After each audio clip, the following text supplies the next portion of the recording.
Clinton campaign, but to anyone who's running for president. So I want to play that question that you asked Hillary Clinton. Then we're going to talk about it in the context of her campaign and Donald Trump. Let's go ahead and play that.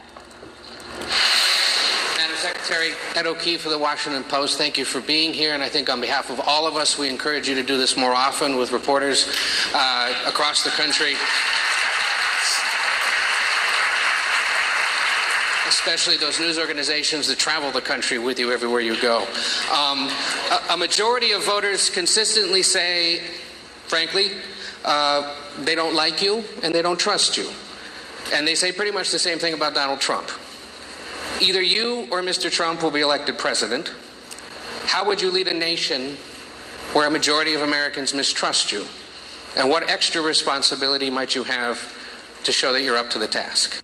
It's a great question. It's a great question for any candidate. Ed, how did you feel she answered that question, and do you think this campaign has answered it effectively in the days that have followed? No, I don't think either campaign has settled the questions about mistrust that voters have about them.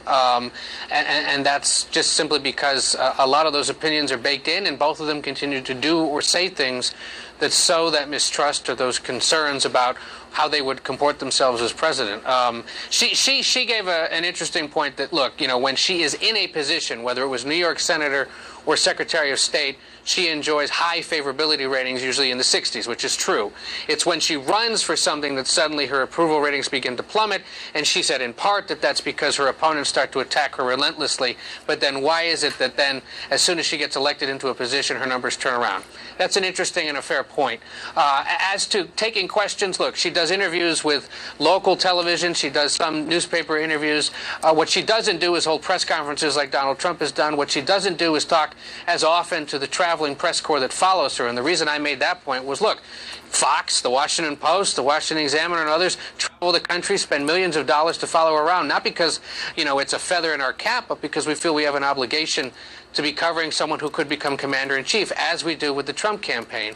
And just, you know, suggested there, diplomatically, that she should consider talking to them more often, because these are the folks that know her the best, have followed her the closest. And frankly, if she were to answer some of these questions more often, maybe we'd be able to put to bed some of these questions and concerns there are about her use of a private email server and what her aides were doing when she was at the State Department. So that was the reason I kindly suggested she do this more often. And we'll see if she takes you up on it.